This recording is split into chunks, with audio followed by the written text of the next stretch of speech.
Boa noite a todos. Eu sou Camila Assis, biomédica estética e cosmetóloga. Estamos hoje aqui nesse evento do Zoom, através da Faculdade Olga Medic, para falarmos sobre as desordens metabólicas e os impactos reais e possibilidades terapêuticas voltados para o mundo da tricologia. Deixa eu passar aqui. Tá passando aí para vocês? Então, nosso tema hoje são as desordens metabólicas e queda de cabelo e quais são realmente esses impactos diante dessas possibilidades terapêuticas. Mais uma vez, uma apresentação breve. Eu sou doutora Camila Assis, biomédica esteta, habilitada em estética, pós-graduada em cosmetologia clínica, pós-graduada em tricologia clínica, coordenadora agora da pós-graduação em tricologia clínica da Olga Med e vim trazer para vocês sobre a minha missão. A minha missão é formar profissionais que pensem, questionem, tratem com ética e atuem com autoridade no mundo da tricologia. A tricologia ela não pode ser rasa, ela precisa ter embasamento científico, ela precisa ter raciocínio clínico e ela não é uma receita de bolo, de forma alguma. E meu papel aqui na instituição, na Olga Med, é descomplicar o complexo, ensinar o porquê antes de como ser, como realizar, formar profissionais capazes de interpretar o paciente com profundidade, de forma individualizada, sempre observando esse paciente de forma única, tá? Inspirar, dar autonomia e raciocínio clínico para os profissionais que se interessarem a ingressar no curso de pós-graduação de tricologia clínica aqui junto conosco. Meu desejo também e o meu papel é inspirar vocês a serem cada vez melhores de si, né? Não melhor que o outro, mas a cada dia acordar e acordar inspirado, com vontade de entregar o melhor sempre para o paciente de vocês. Eu quero que todos vocês que puderem entrar no curso de pós-graduação sejam seguros, sejam autoconfiantes, estejam preparados, comprometidos com a saúde de quem for procurar vocês. Porque, acima de tudo, a tricologia é um papel de saúde. A gente fala sobre o cabelo, que ele impacta muito no processo da estética, da nossa autoimagem, mas antes de tudo, o nosso cabelo é um biomarcador. Ele é um marcador que ele vai sinalizar bastante informações e que o profissional que estiver atento vai poder observar e essa sinalização vai trazer boas referências para esse profissional decifrar tais informações e entregar o melhor para esse paciente. Eu sou apaixonada por ensinar, eu me sinto realizada criando, fazendo os slides, montando as aulas e trazendo sempre o melhor para vocês. Eu aprendi uma frase certa vez que fala que só quem é capaz de sentar para aprender pode se levantar para ensinar. Então, eu me sinto preparada para ensinar, para compartilhar o meu saber com vocês, porque eu estou sempre em estudo, eu sempre estou estudando, eu nunca deixei de ser estudante. E é um fator muito importante quando a gente escolhe e é escolhido pela docência para ensinar, né? Para trazer essa visão, compartilhando saber, compartilhando tudo que a gente vai aprendendo e passando para frente, porque a gente acaba aprendendo muito mais, tá? Cada aula que eu dou é uma semente que eu planto na formação de cada um de vocês, seja aqui nesta aula presente, nas aulas da pós-graduação, a partir do momento que a gente soma com os outros colegas. Então, essa é a minha missão, tá? E eu gostaria de começar esse evento, essa aula, né? É uma aula que eu preparei com muito carinho para todos vocês que estão aqui, com essa frase que diz muito sobre o nosso dia a dia dos pacientes, o nosso pessoal, enfim. O Santos, em 2017, ele fala em um artigo dele que o cabelo humano desempenha um importante papel do ponto de vista social. Reforçam a autoestima e enquadram o indivíduo em um determinado grupo de pessoas, etnias e culturas, para além do apelo social e estético. Quando a gente fala sobre cabelo, a gente vai falar sobre autoestima, sobre interação social, sobre representatividade. A gente percebe que em tribos, e de algumas tribos, eles fazem tranças que remetem a uma identificação, uma casta, né? Então a gente entende que o cabelo humano ele está muito além, né, de ser somente um adorno, algo que está acima na nossa cabeça. Ele é algo muito maior, tá? E eu trago um questionamento, né, principal quando a gente fala de cabelo. A gente também vai trazer sobre a reflexão do que é a tricologia. Para que é a tricologia? Né? O que trata a tricologia? Qual a diferença do tricologista de um terapeuta capilar? Quais são os limites de atuação de cada um, né? Quem pode ser um tricologista? Quem pode ser um terapeuta capilar? Quais dessas funções cada um desempenha? Onde vai o limite do terapeuta? Onde, onde o tricologista vai agir, né? E o nosso grande alvo, nosso alvo de tratamento dentro da tricologia vai ser o folículo piloso, né? Ele é esse mini órgão muito sensível, ele vai reagir a qualquer estímulo que aconteça nele. Então, vai ser desde um medicamento que tome a um hormônio como o estrogênio, por exemplo, nas mulheres, que quando estão gestantes, o nível de estrogênio aumenta bastante e favorece a cabeleira feminina, o cabelo fica muito mais bonito. Mas quando a mulher acaba de ter o bebê, tão logo que o bebê sai do corpo dessa mulher, os níveis de estrogênio despencam e também impactam diretamente, né? Então, esse folículo piloso, ele é altamente sensível ao estresse, aos danos físicos, aos danos emocionais, aos danos hormonais, como a gente vai falar sobre essas desordens metabólicas. E a gente tem o folículo piloso desde o processo embrionário, na barriga da nossa mãe, enquanto estamos sendo formados, nós também formamos esse folículo. A gente já nasce com a quantidade de folículo que a gente vai ter para a vida inteira. Assim como nós mulheres nascemos com uma quantidade de ovários, de óvulos, né? Nós temos dois ovários e cada ovário libera a quantidade de óvulos. Esses óvulos vão ser liberados durante uma vida inteira. Então, a gente já nasce também com a quantidade de folículo que a gente vai ter para o resto da nossa vida, tá?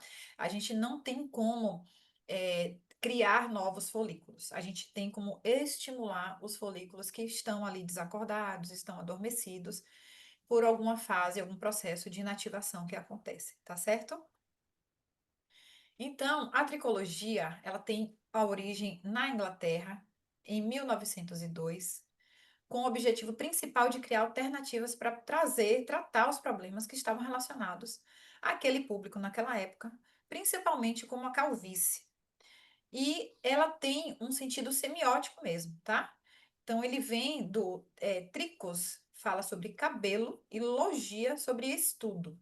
Então, é o estudo do cabelo, que vai abranger todas as estruturas do couro cabeludo, assim como o fio mesmo, como a haste capilar. Então, vai abranger toda a estrutura de crescimento desse fio, as condições patológicas que esse couro cabeludo vai apresentar, lesões e algumas disfunções capilares que vão ser apresentadas, e o tricologista é esse profissional capaz de estudar tanto as disfunções de haste capilar quanto de couro cabeludo. Então, o papel do tricologista, para além somente do atendimento, e eu gostaria sempre de frisar isso, né? Porque a parte de injetar o produto no couro cabeludo do paciente é a parte mais fácil.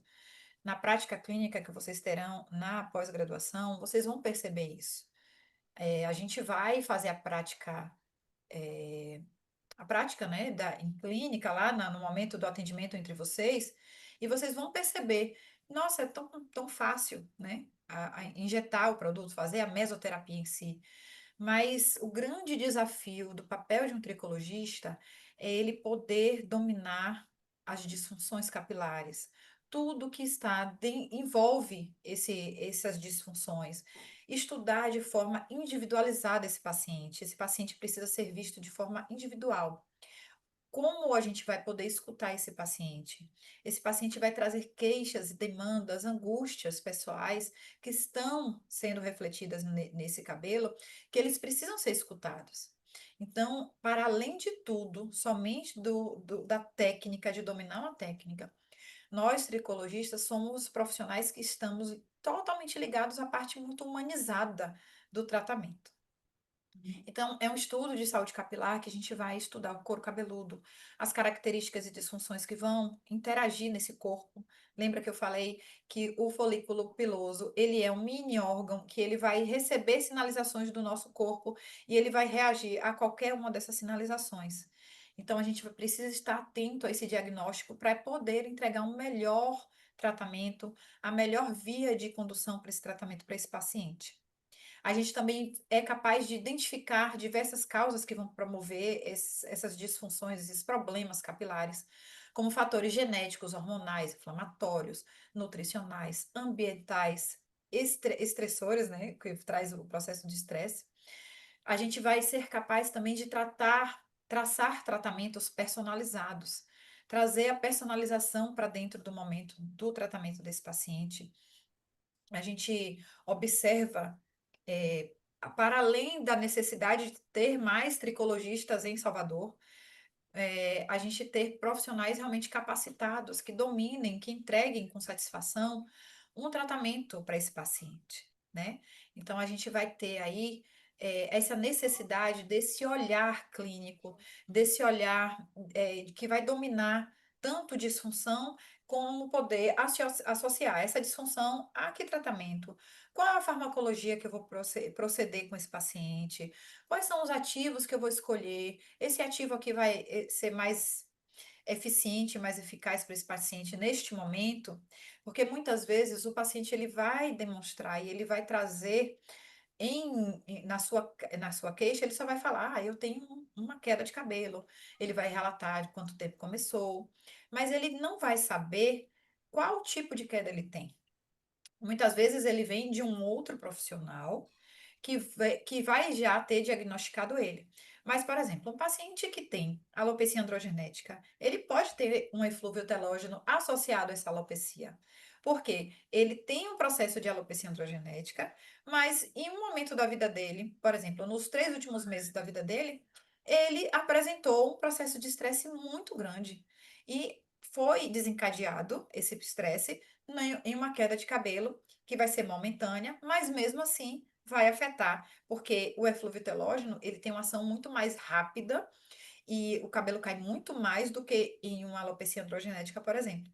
Então, esse paciente ele vai ficar muito desesperado, ele vai procurar você como tricologista e vai estar perdido, né? Porque ele vai dizer, olha, eu fui diagnosticado com alopecia androgenética, mas meu cabelo está caindo muito mais e a alopecia não dá esse tipo de queda tão severa.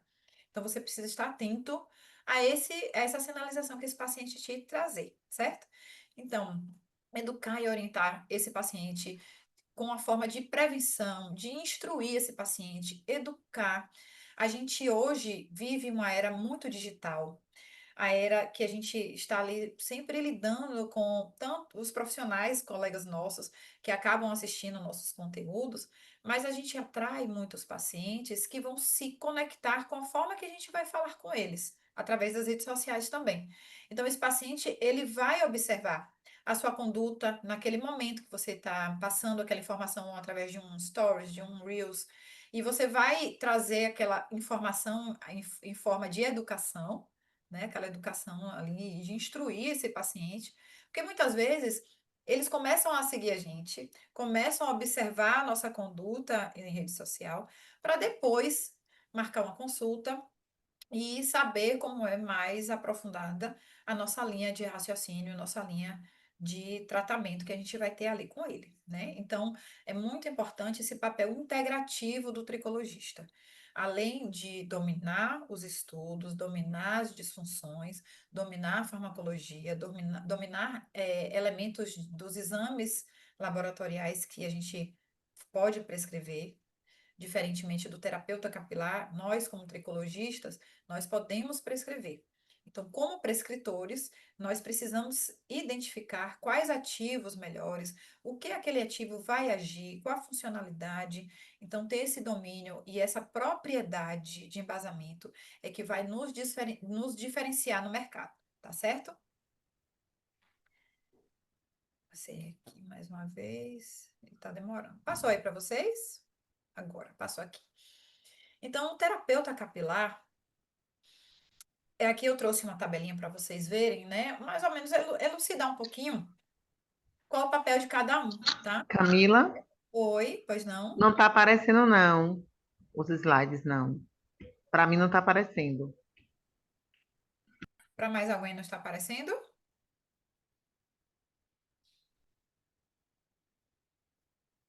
Borba, consegue me sinalizar se está conseguindo ver os slides? Sim, sim, para mim tá tudo ok. Ah, tá ok? Ah, Joia, tudo bem. Ok, Então, para você mim tá tudo tá? ok. Uhum, Tudo obrigada. bem, muito obrigada. Então, assim, eu trouxe essa tabela meio para elucidar para vocês, né? Obviamente que o terapeuta capilar tem sua grande importância dentro da área que ele vai exercer, dentro do que compete a ele exercer, assim como o tricologista, né? Um exemplo, né, que a gente pode dar é um técnico em estética, ele tem a função dele assim como o biomédico esteta, um esteta, o farmacêutico esteta, biólogo esteta, enfermeiro esteta. Então, tem suas diferenciações e suas capacidades dentro das suas peculiaridades, tá? Então, aqui eu trouxe uma tabela para a gente ver mais ou menos aqui, para entender quais são as capacitações que cada um tem e o que diferencia realmente de você se intitular como um terapeuta capilar ou como um tricologista, tá?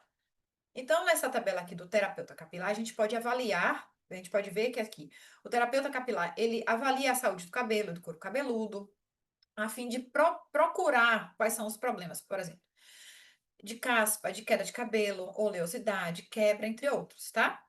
E esse profissional, ele identificando isso, ele vai ali trabalhar dentro da cosmetologia, ele vai associar um uso de um shampoo, indicar um uso de um shampoo, de um cosmético, tá? Porque o cosmético tipo 1, tipo 2 também, o terapeuta capilar ele pode indicar, né? Ele vai ali orientar qual o melhor shampoo para esse paciente. Ele vai poder também utilizar da eletroterapia de luz de LED, laser. Ele vai poder usar a alta frequência, que é bastante utilizada, né, dentro da terapia capilar. E o vapor de ozônio, que alguns utilizam também, tá? Então, o terapeuta capilar, ele vai poder atuar com essas eletroterapias, tá? Além de massagens capilares, de promover ali o processo de ativação desse couro cabeludo, utilizar shampoos, máscaras, argila, óleos essenciais. Então, todo esse passo de terapias complementares dentro da terapia capilar, o terapeuta capilar vai poder atuar, tá? Já o tricologista, ele é um profissional pós-graduado, ele é um profissional especialista. Então, ele fez uma especialização em tricologia, tá? Então, quem é o público? Quem são os profissionais que podem atuar como tricologistas, que podem buscar uma pós-graduação para tricologia?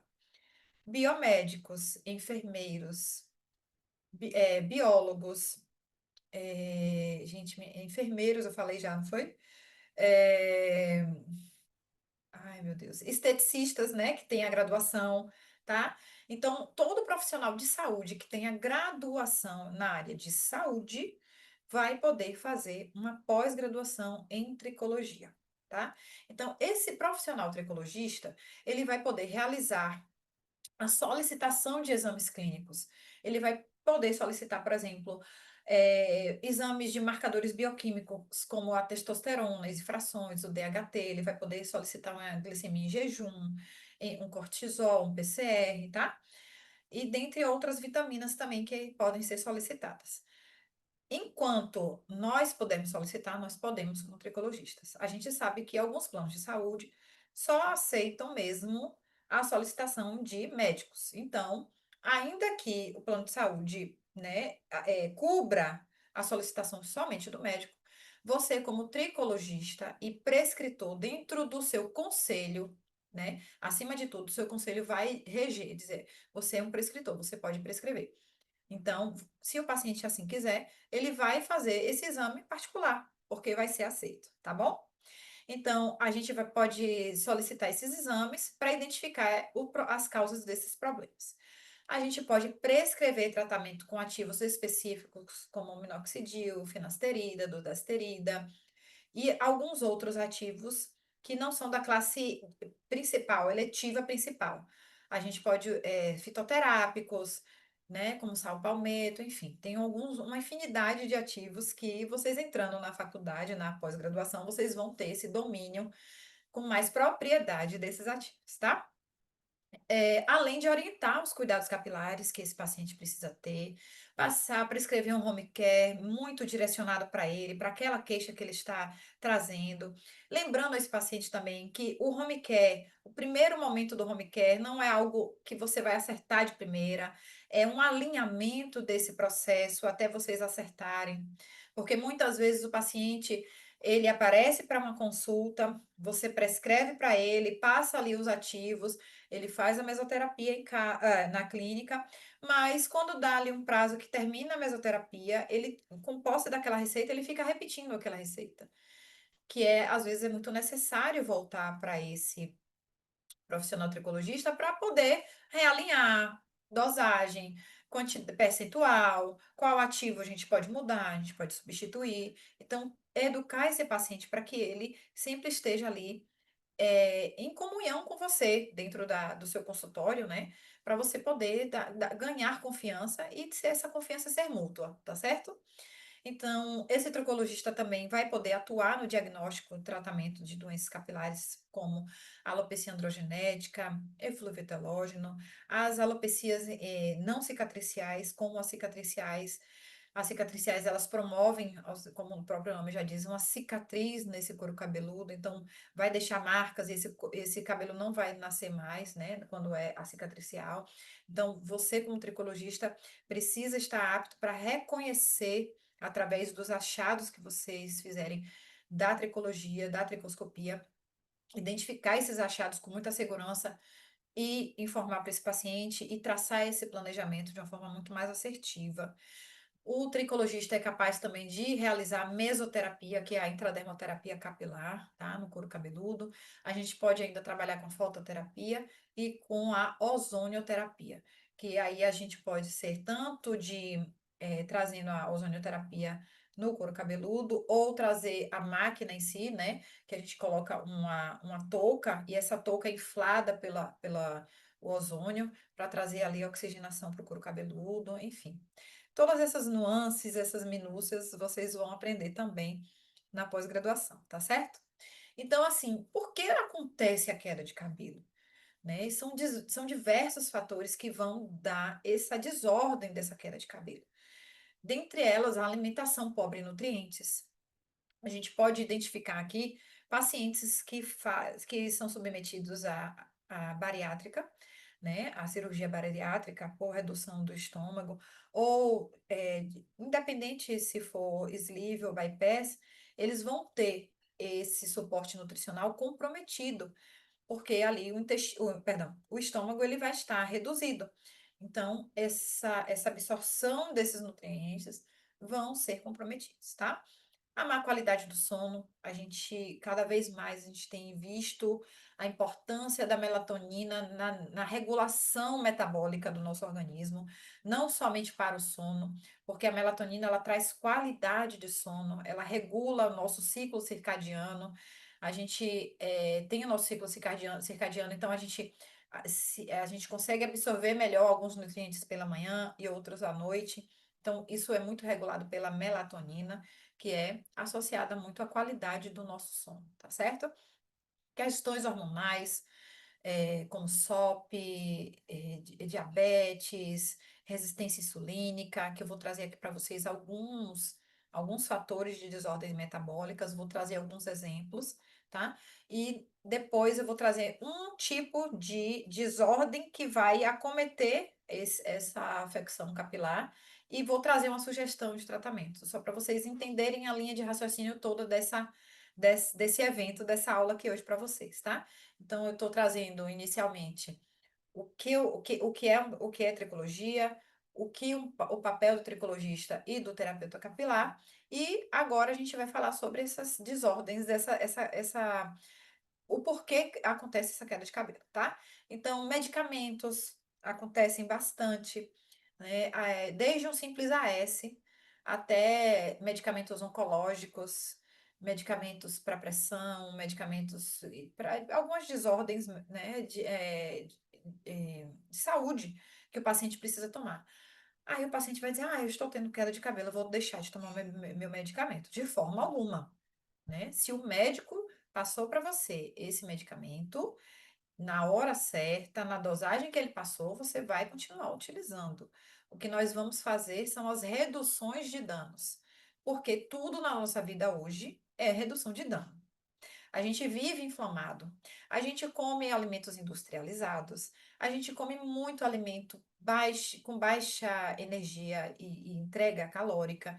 Então, a gente vive hoje em redução de danos, né? Não à toa que a gente precisa tomar antioxidantes, a gente precisa tomar vitaminas, a gente precisa tomar minerais, enfim, para a gente poder equilibrar, trazer sempre o nosso organismo em homeostase, tá certo?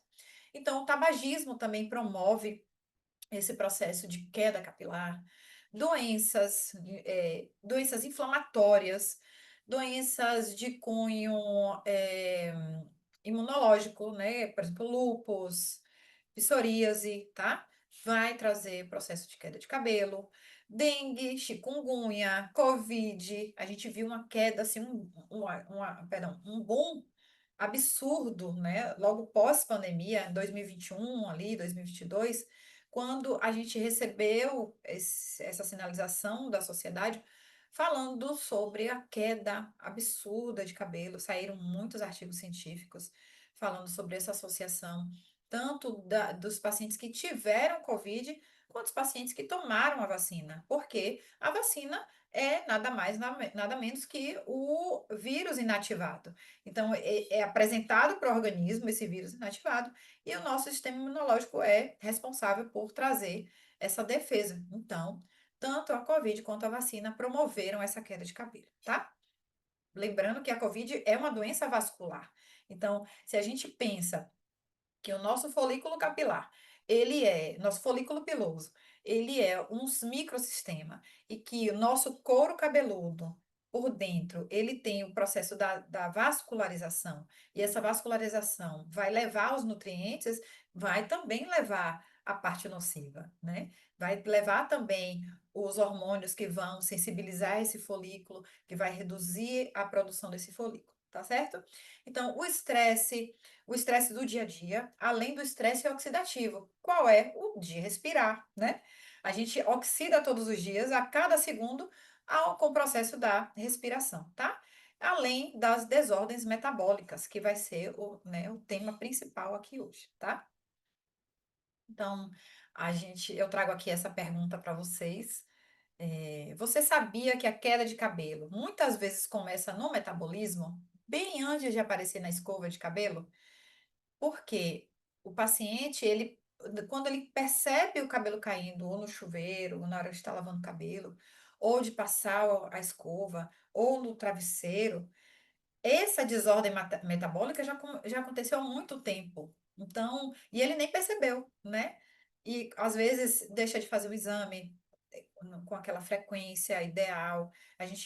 Qual é a frequência ideal de fazer um exame de sangue, de acompanhar a nossa saúde? A cada ciclo hemático. E quando é esse ciclo hemático? De 90 a 120 dias.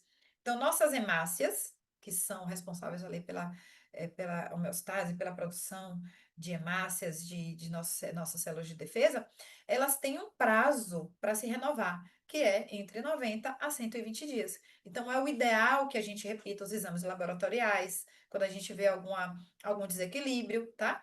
Então, é importante que a gente esteja sempre sinalizando para esse paciente, Quando for fazer uma consulta, olha, se possível, leve seus exames laboratoriais dos últimos 4 meses, dos últimos 3 meses, para a gente dar uma avaliada, para eu entender um pouco mais sobre o seu organismo, de como está seu organismo, tá?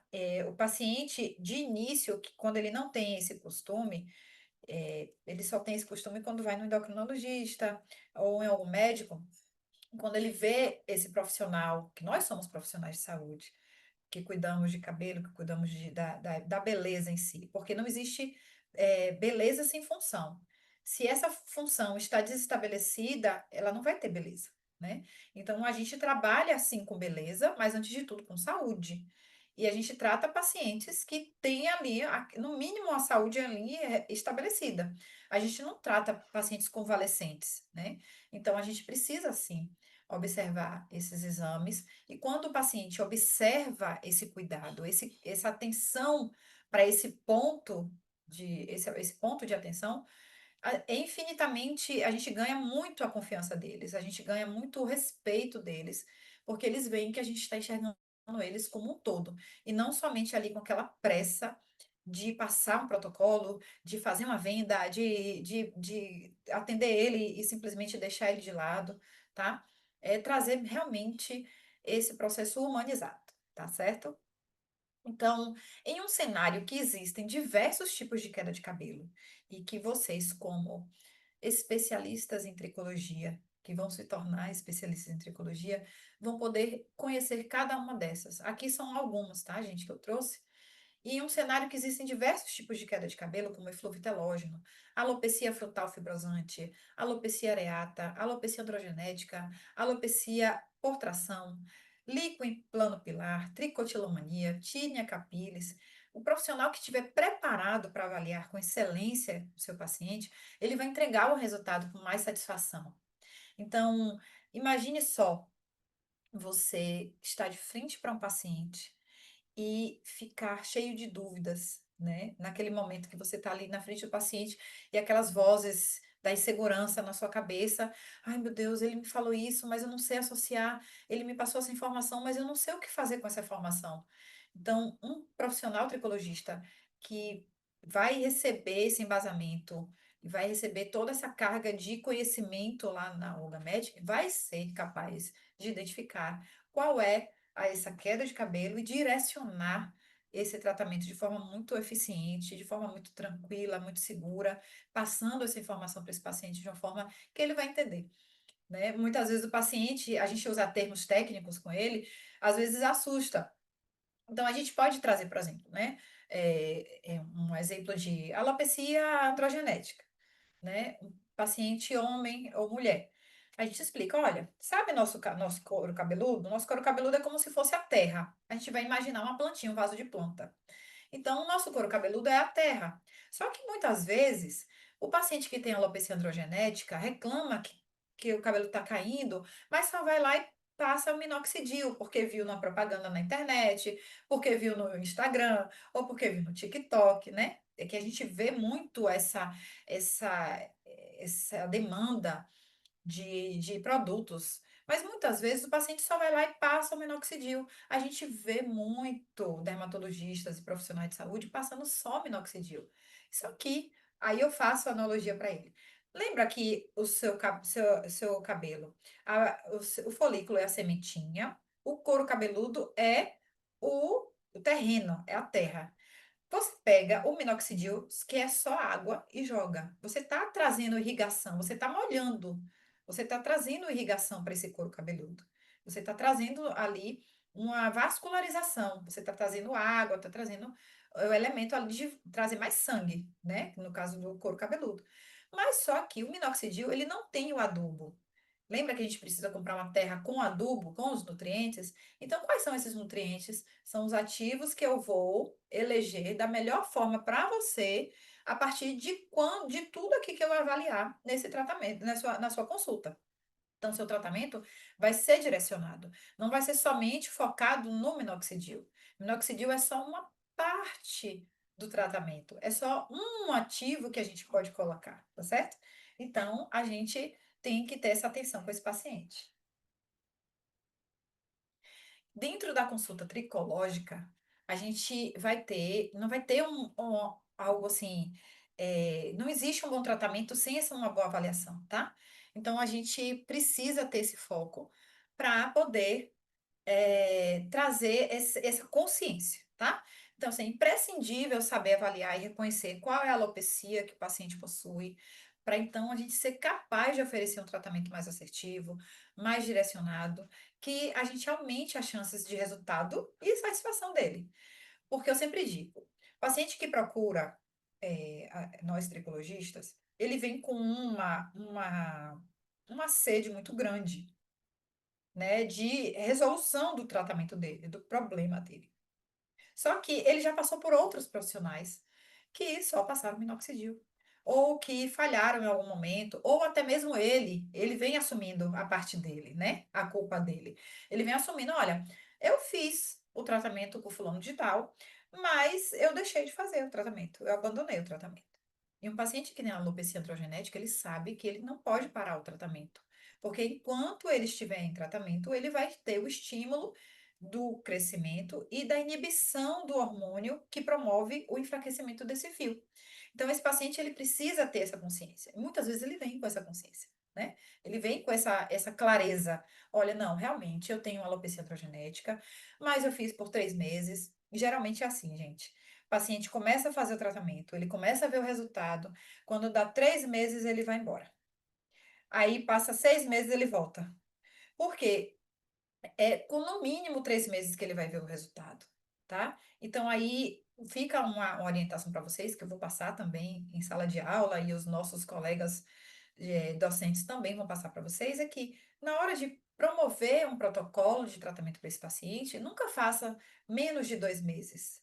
Acompanhe esse paciente por no mínimo 3 meses. Tá? E oriente a ele, olha, a gente finalizou esse ciclo de 3 meses, mas você precisa estar ciente que o seu tratamento é para sempre. Então, tente não ficar muito tempo sem vir. Tente ficar assíduo, né? Que pelo menos você venha a cada 3 meses fazer sua consulta de revisão, né? E fazer ajuste de doses, ou então fazer uma mesoterapia a cada 6 meses, mas não deixe de ter o seu acompanhamento, tá certo? Então, dentro dessa consulta tricológica, a gente precisa são 3 bases importantíssimas, tá? Que é a anamnese, o exame físico e a tricoscopia, tá? Então, dentro desse conhecimento aprofundado de saúde, fisiologia e farmacologia, a gente vai juntar essas pecinhas, né? É uma pecinha de quebra-cabeça. Na pecinha do diagnóstico, na pecinha do tratamento, na pecinha de prevenção, a gente vai somando, juntando essas informações para montar ali esse protocolo cada vez mais assertivo para esse paciente. Então, o paciente chega em consultório e aí vai trazer todas as queixas para ele, né? Então, direcionando assim essa consulta, geralmente eu prefiro escutar tudo que ele tem para falar, né? Porque ele chega muito ansioso, ele quer contar. Então, a gente está com ouro na mão, né? Ao melhor, nos ouvidos. Porque quando a gente se coloca em uma escuta ativa, esse paciente ele vai se sentir à vontade para falar com a gente. Ele vai se sentir à vontade para falar de tudo, tá? Então, assim, desde as queixas emocionais dele, desde o problema que ele está passando em casa, desde o problema que ele passa no trabalho, desde o problema das inseguranças, da autoestima, enfim, tudo isso são dados que a gente vai anotando, né? A gente anota e depois a gente faz a nossa anamnese com algumas perguntas chaves que muitas vezes ele já responde na hora que ele está ali livre para falar. Então, a gente deixar esse paciente primeiramente falar, a gente escutar ele, entender ali o posicionamento que ele traz para a gente, é de suma importância, tá certo? E na pós vocês vão ter esse conhecimento aprofundado, tá? De fisiologia, de como cada alopecia vai acontecendo, a farmacologia, o que é o minoxidil? Como ele surgiu? Inicialmente ele era usado para quê? E depois foi descoberto que associando ele na terapia capilar dava melhoria nesse cabelo, tá? Então a gente vai ter esse aprofundamento nas matérias, tá? Principalmente que a gente vai ter uma matéria chamada farmacologia dos ativos, tá? Então, assim, dentro do que a gente, do nosso entendimento, e eu quero muito reforçar isso com vocês, que o tratamento capilar, ele começa na consulta. Porque é na consulta que a gente vai traçar tudo ali, vai escutar esse paciente.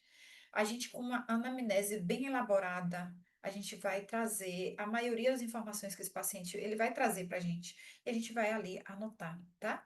No momento que ele conta a queixa capilar dele, no momento que a gente faz as perguntas-chave, tem perguntas importantes para a gente fazer dentro de uma anamnese, que vai trazer bastante elucidação para o caso dele, tá?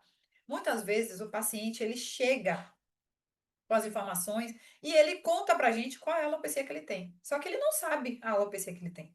Mas quando ele conta, a gente já mata a charada, associando também ao exame físico, né, que depois a gente vai tocar nesse fio, a gente vai afastar o cabelo, a gente vai avaliar esse couro cabeludo, a gente vai observar esse manto hidrolipídico, a gente vai observar se nesse couro cabeludo tem um excesso de oleosidade. Então, todas essas informações o paciente vai trazer, né? Tanto verbalmente quanto no couro cabeludo dele. E em terceiro lugar, dentro dessa tríade que a gente faz, né? Que é a anamnese, o exame físico e a tricoscopia, a gente tem a gente tem a tricoscopia, que é o exame não invasivo, é um exame indolor, que a gente vai usar um dermatoscópio ou tricoscópio, né? Como queiram falar através desse aparelho que ele vai ele vai ampliar a imagem da região que a gente vai avaliar em até 70 vezes mais. A depender da qualidade desse tricoscópio, desse dermatoscópio, ele também vai trazer uma luz polarizada. Essa luz polarizada vai trazer também a possibilidade de a gente observar a vascularização mais desse couro cabeludo, alguns achados que sem a luz polarizada a gente não veria, tá? Mas não é um motivo de preocupação inicial. Nossa, eu não tenho condições de investir agora 1.000, 1.500, R$ 4.000 em um tricoscópio, em um dermatoscópio desse valor. Não tem problema. Começa com o mais barato, né? Tem na Shopee, no Mercado Livre, tem de 87, 97, 137, 300, tá? Então, essa variação aí você vai observando, vai avaliando as características desse tricoscópio, mas não é um motivo para você não começar a avaliar o seu paciente com a tricoscopia, porque você não tem capacidade financeira no momento de comprar algo mais caro, tá? A gente começa com o que tem, né? Entregando o máximo que a gente pode entregar para depois a gente ir galgando os passos maiores, tá certo? E para complementar, a gente tem os exames laboratoriais, que a gente vai pedir, solicitar esses exames. A partir disso, a gente vai fazer uma boa interpretação desses exames, para assim, somando esse quebra-cabeça, a gente montar um diagnóstico para esse paciente. Beber só um pouquinho de água.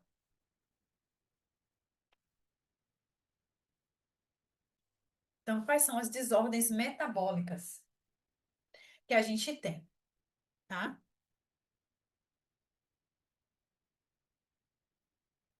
Só um instantinho, gente.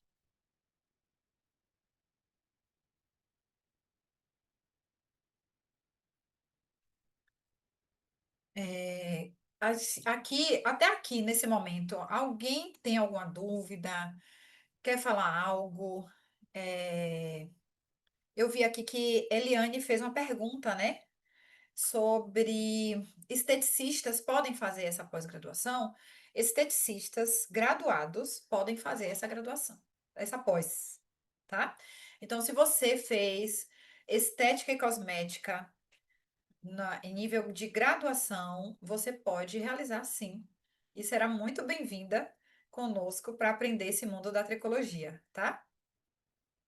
Denise, tem alguma pergunta? Alguém no chat quer falar alguma coisa? Quer abrir o microfone para fazer uma pergunta? Até aqui tá tudo bem? Eu vou dar continuidade, tá, gente?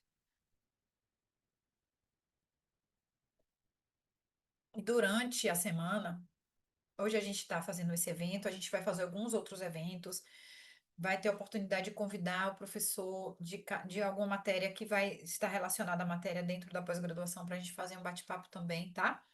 Então, a gente vai ter essa observância, tá? Então, vamos lá. As desordens metabólicas. Quais são elas? Vamos passar aqui para a gente identificar. Preciso fechar o chat para passar. Vamos abordar aqui as disfunções hormonais, as disfunções tireoidianas, as adrenais, as estrogênicas, tá? E quais são os desequilíbrios? São os desequilíbrios de hipotireoidismo, lentidão do ciclo capilar, essa queda fica mais difusa, ou seja, você percebe que esse couro cabeludo, ele começa a perder cabelo de uma forma total, né? Não é centralizada, não é direcionada em um lugar só, tá? Esse hiperestímulo de cortisol vai promover um catabolismo dessa ativação dessa atividade do mTOR e ele vai frear o crescimento dos fios, tá? Então, as disfunções tireoidianas e da glândula adrenal, que é da suprarrenal, né, que muita gente conhece como suprarrenal, vai ter essa interferência. Então, olha aí a importância de a gente olhar um exame de T3, T4 do paciente, tá certo? Então, a gente vai ter uma redução de estrogênio, esse paciente vai perder a proteção desse folículo, vai aumentar a sensibilidade aos androgênicos. Então, esse paciente vai estar completamente inflamado e susceptível a ter uma senescência celular, tá? Essa célula do corpo vai envelhecendo e tendo uma apoptose precoce desse bulbo capilar, tá certo? As disfunções hormonais tireoidianas ainda vão criar um impacto nesse folículo, tá? O hipotireoidismo vai promover uma lentidão desse ciclo, essa queda vai ficar, né, bem atribulada e vai ter esse processo de queda, tá? E o que que acontece na resistência insulínica? A resistência insulínica, ele é um processo que acontece, tá? Em um estado metabólico, onde as células do nosso corpo, elas têm dificuldade a responder adequadamente à insulina. Então, o corpo desse paciente, ele vai vai demonstrar, vai trazer, né, nos exames clínicos, a hiperinsulinemia, tá? Ou ela vai trazer de compensação, ou ela vai trazer realmente o pico ali de glicemia associada a essa resistência insulínica, tá? E vai ser muito comum em quadros de SOP, por exemplo, tá? Em quadros de esteatose hepática, esse paciente, ele vai sinalizar, ele vai mostrar nos exames laboratoriais, tá? Que ele tem alguma descompensação ali, que essa sinalização vai justificar essa queda de cabelo, tá? Geralmente, pacientes com sobrepeso, eles têm um processo ou de androgenética, por exemplo, que vai trazer ali aquela resistência de o paciente, a gente faz o tratamento, o paciente tem um resultado maravilhoso. Aí a gente encontra um estado de platô, que é aquele estado que assim, o paciente ele para o cabelo não cai mais, mas também a gente não consegue avançar. Então ele reclama, ele fala: Ah, eu percebi, o cabelo para de cair, mas não tá nascendo tanto cabelo. Por quê? Esse paciente continua em processo inflamatório. Essa resistência insulínica inflama o paciente. Então, ele vai aumentar o estresse oxidativo, vai aumentar a inflamação desse paciente, ele vai perder reduzir esse sensor de energia, vai dificultar a regeneração desse folículo. Então, vai inibir todo esse processo, vai ficar assim, sempre nessa corda, né? Puxando, né? Nesse cabo de guerra, tá? Então, vai afetar a fase anágena, que é a fase de crescimento desse fio, e vai afetar as proteínas que estão sendo levadas para esse folículo e elas não vão ser absorvidas justamente pelo processo dessa resistência insulínica, tá certo? Então, aqui eu trouxe até 3 referências, tá? Sempre atualizando vocês nas aulas, as referências bibliográficas vão estar atualizadas, vocês vão estar sempre com embasamento das melhores literaturas em mãos para vocês observarem, lerem, estudarem, saírem para além da sala, tá? Porque eu sempre estimulo os alunos que vocês busquem além, tá? A gente entrega um conteúdo de qualidade, um conteúdo profundo, mas os artigos científicos também trazem muito desse embasamento, tá? Então, a resistência insulínica, como ela vai promover essa hiperinsulinemia, ela vai estimular uma enzima chamada 5-alfa-redutase, que é uma enzima essencial no metabolismo dos hormônios, tá? Principalmente da testosterona, que ela vai converter a testosterona em DHT, que é um andrógeno mais potente do que a própria testosterona. Então, é esse DHT que ele vai aumentar a sensibilização do fio do cabelo do paciente. Então, a gente precisa entender que se o paciente possui uma resistência insulínica e ele tem quadros de desordens além dessa resistência insulínica, outros quadros de desordem metabólica, a gente já pode dizer, bem, esse paciente tem uma alopecia androgenética. Porque se a resistência insulínica dele já está sinalizando isso, com certeza ele já tem, tá? Então a gente está atento a essas informações para que a gente possa trazer cada vez mais resultados para esse paciente. Então, nesse caso, só o minoxidil iria resolver esse problema desse paciente? Muito claro que não, tá? Então, é essa linha de raciocínio que a gente vai trazer para vocês na pós, tá? Então, trazer as informações, associando essa linha de raciocínio, para vocês montarem esse quebra-cabeça e entenderem que não tem uma fórmula pronta, não tem uma receita de bolo. Ah, eu vi no curso de fulano de tal que a alopecia androgenética é isso, isso e isso, né? E aí você fica engessado. Aí, se aparece um outro paciente que tem outras desordens metabólicas que você não está preparado para tratar, identificar, você vai ficar sem saber o que fazer, né? Então, isso é muito importante ter esse domínio, tá? Então, as inflamações crônicas de baixo grau também trazem esse processo de queda capilar, está muito relacionado. A gente vê que é um estado contínuo e silencioso desse sistema imune, não tem sinais evidentes, tá? Então, um paciente que tem uma síndrome de intestino irritado, uma disbiose, um estresse crônico, uma resistência insulínica, a gente vai começar a observar esse paciente e identificar os motivos da queda de cabelo, tá? Não é somente, ele está aqui dizendo que está com queda de cabelo, vou aplicar isso, isso e isso. Não. E a gente tratar a causa, a gente consegue resolver, sanar muito mais do que somente ir na mesoterapia, tá? É essa grande virada de chave que eu quero trazer para vocês. A mesoterapia é a parte mais simples, é a parte mais fácil do tratamento, tá? Entender essas nuances que é o que vai diferenciar vocês como tricologistas, tá? Então, assim, ativação contínua do sistema imune, esse paciente vai estar sempre liberando citocinas pró-inflamatórias, interleucina 6, TNF-alfa, tudo que vai inflamar esse corpo, esse organismo desse paciente, vai sinalizar para o folículo e o folículo vai enfraquecer, vai perder força e vai produzir cada vez mais cabelos mais frágeis, mais finos, tá? Incapazes de crescer e de popularizar o couro cabeludo, tá? Então, vai reduzir a nutrição desse bulbo capilar, ele vai ativar uma cascata de radicais livres, né, que é o ROS, criando dano mitocondrial, tá? Lembra lá em biologia que a gente estuda as moléculas, os constituintes celulares?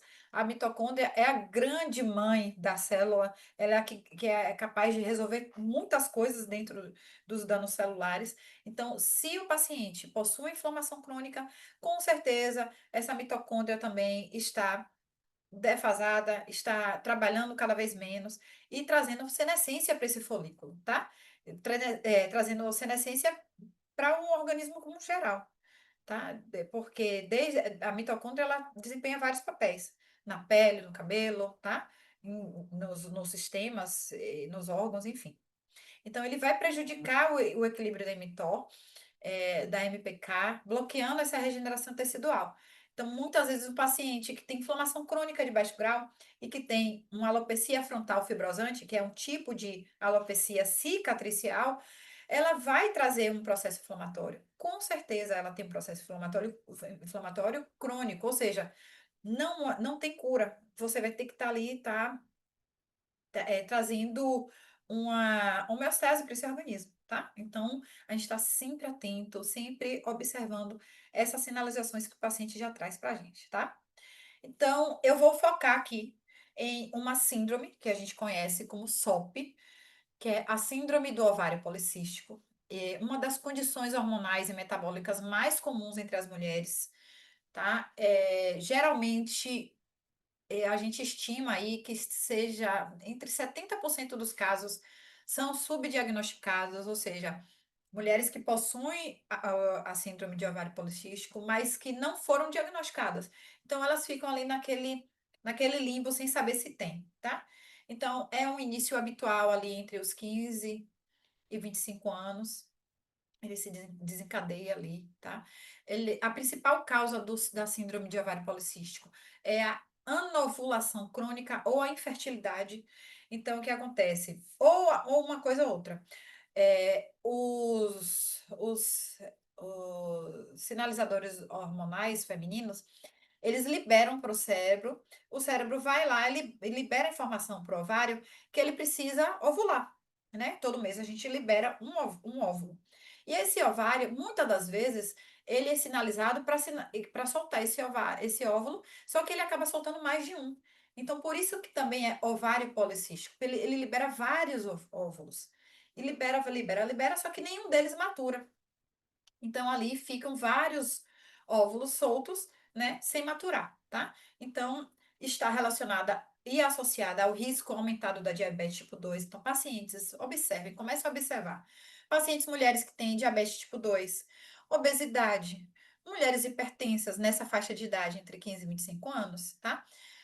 Dislipidemia, síndrome metabólica, que já é a própria realmente obesidade, tá? A gente não considera a obesidade como doença, a gente considera a obesidade como uma síndrome metabólica, justamente porque uma síndrome, ela engloba mais de uma sinalização, mais de um tipo de circunstância, mais de um fator, tá? Então, a gente fica atento para esse tipo de informação que o paciente traz para a gente através dos exames laboratoriais. E a prevalência estimada está entre 5 e 15% das mulheres em idade fértil. Então, as mulheres que estão em idade fértil apresentam essas características, tá? E quais são os critérios de diagnóstico para o síndrome de ovário policístico? Ficou duas vezes diagnóstico. É, obviamente que nós não vamos diagnosticar esse paciente. É importante a gente salientar que quem vai trazer esse diagnóstico é o ginecologista, a ginecologista. Mas nós, como profissionais de saúde, nós somos capazes de olhar essas informações e, olha, busque um profissional ginecologista, porque aqui você tem mais de um fator que compromete, que diz que você pode ter a síndrome de ovário policístico. E foi um consenso, tá? Um critério que aconteceu em Roterdã, na Alemanha, em 2003. Esse é o mais atual, tá? E quais são os critérios que a gente pode dizer assim, olha, ela pode ter dois ou três desses itens, tá? Pode ter dois ou pode ter três, que são esses três itens. Oligo ou anovulação, ou seja, ela ovular muito, liberar muitos óvulos, ou não ovular.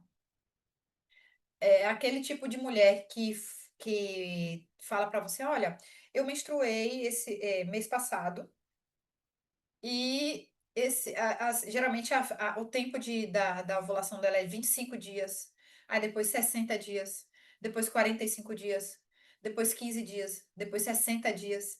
Então, aquela menstruação que é muito espaçada, que é desregulada, que ela nunca sabe quando ela vai menstruar.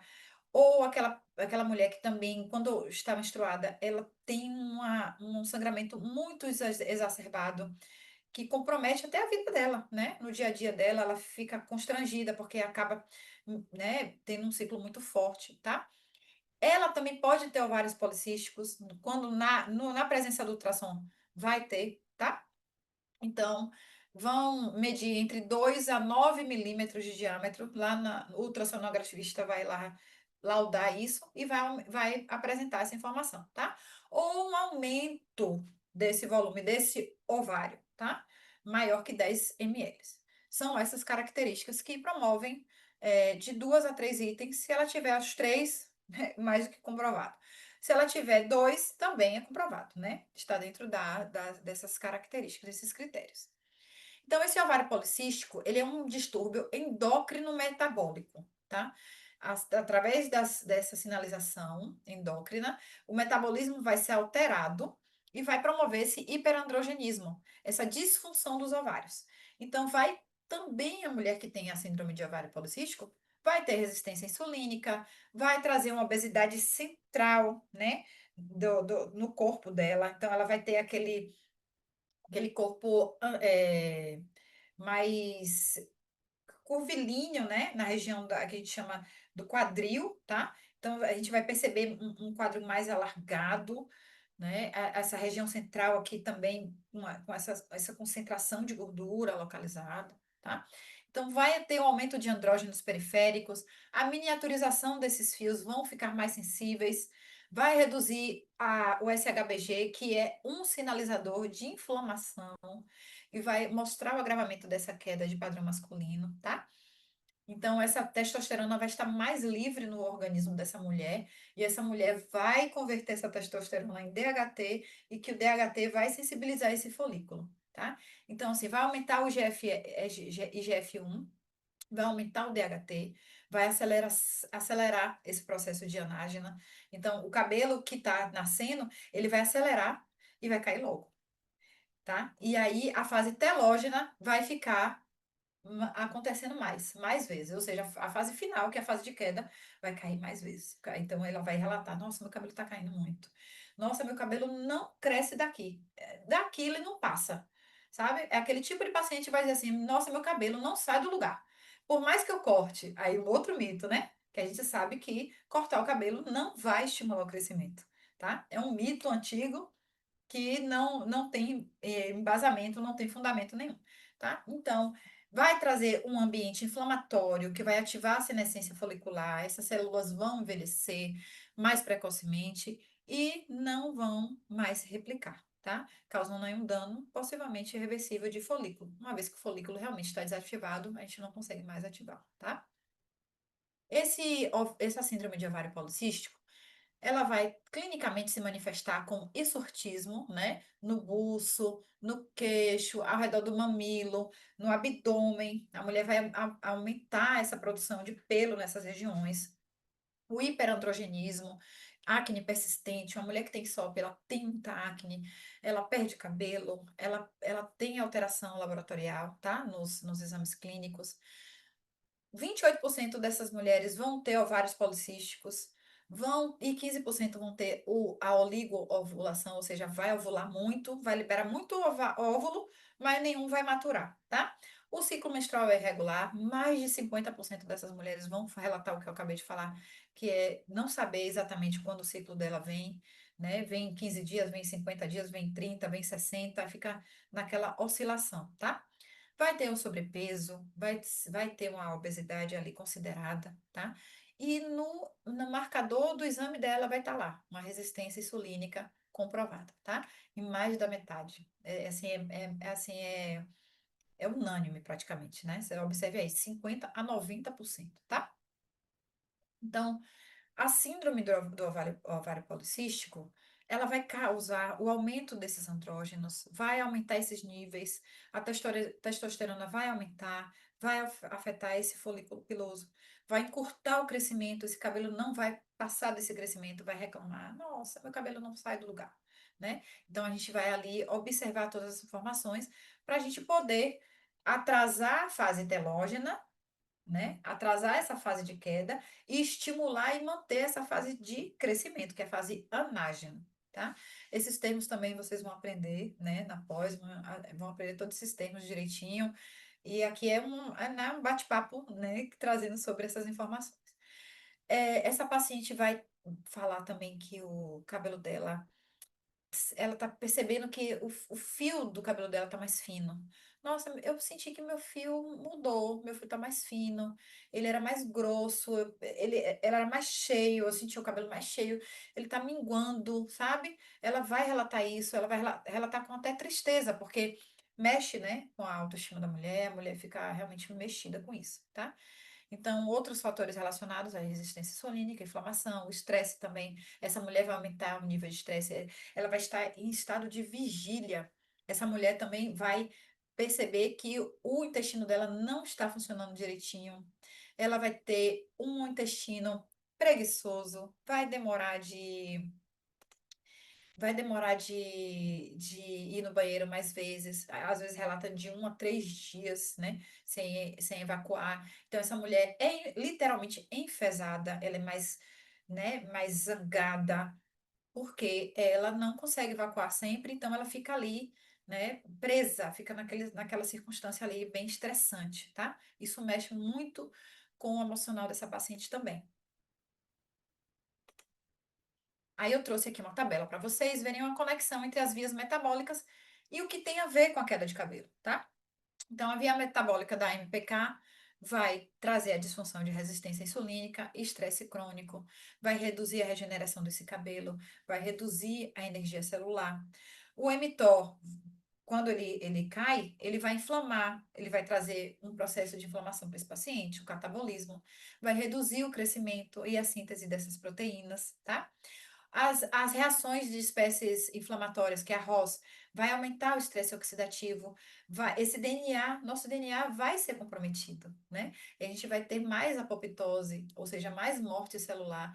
Imagine que nós somos um sistema com células, com moléculas, e quando o paciente está em estresse oxidativo muito alto, ele está muito mais produzindo células senescentes, ou seja, ele está muito mais envelhecido por dentro do que saudável e jovem, né? Então, a gente vê aí essa senescência, esse envelhecimento trazer inflamação, envelhecimento do tecido.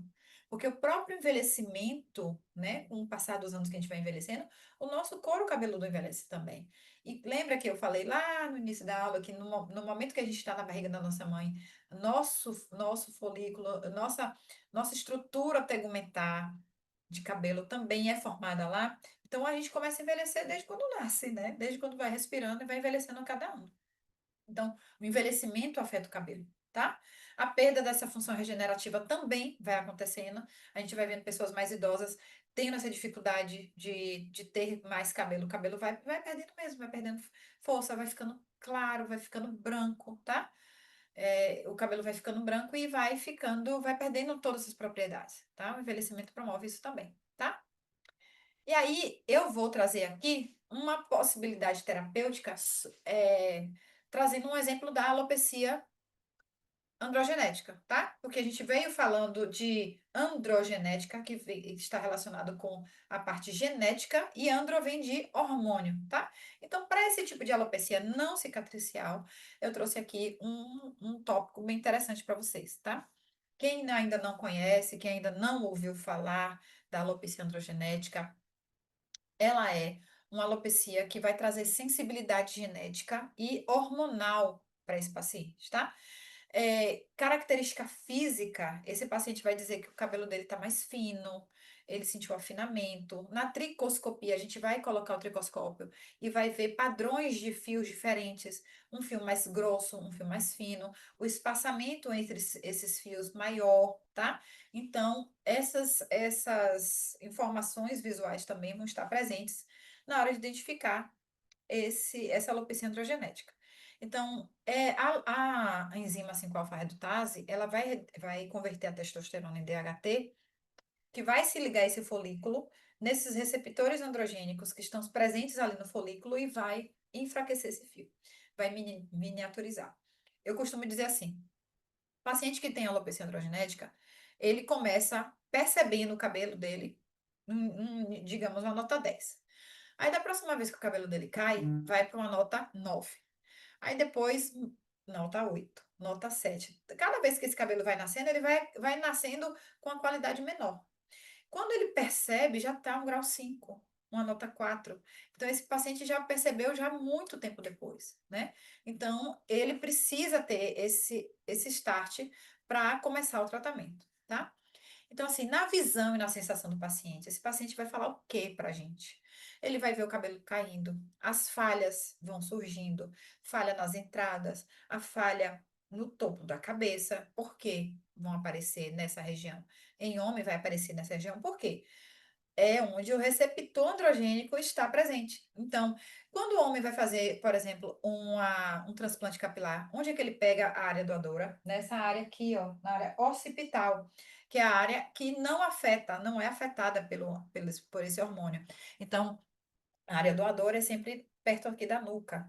E aí o paciente vai e faz o transplante. Só que o transplante não é a solução da calvície. Não existe cura para calvície, tá? Então ele vai se sentir menos importante, ele vai se sentir inseguro, ele vai se sentir frustrado. E a gente sabe que homem, quando tem processo de queda capilar, ele procura mesmo tratamento. Porque ele não quer ficar careca, ele não quer, aquilo envolve a virilidade dele, aquilo envolve a autoestima, a autoafirmação dele. Então, ele vai procurar um tratamento, tá? Ele sente que ele está perdendo parte de quem ele é. Então, é uma frustração interna. Esse paciente, ele não busca só um tratamento, ele busca um pertencimento, ele se sente bem com ele mesmo, tá? Então, é esse fator que a gente traz na hora dessa visão humanizada do tratamento. A alopecia androgenética é uma condição crônica, ou seja, não tem cura. Então, vai haver sempre um tratamento, precisa ser feito de forma contínua, tá? A gente precisa orientar esse paciente que, ainda que ele não consiga atingir esse resultado esperado, como em algum lugar, se ele geralmente ele vem de algum lugar que alguém promete mundos e fundos a ele, promete que ele vai ter o cabelo de que quando ele tinha 16, 17 anos, que isso não é viável, tá? Quando a gente começa um tratamento de alopecia androgenética, a gente primeiro precisa falar para esse paciente, olha, a gente vai tratar daqui para frente. A gente não vai conseguir resgatar o cabelo que você tinha antes de começar a ter a alopecia androgenética. A gente, obviamente, vai conseguir ter mais, a gente vai desenvolver alguns fios de cabelo, a gente vai controlar essa queda de cabelo. E só de controlar a queda de cabelo já é o sucesso do seu tratamento, tá? Porque senão ele vai achar que você vai devolver uma cabeleira para ele que é irreal, tá? Ele não vai ter aquela cabeleira de antes, tá? Então, a alopecia androgenética afeta homens e mulheres.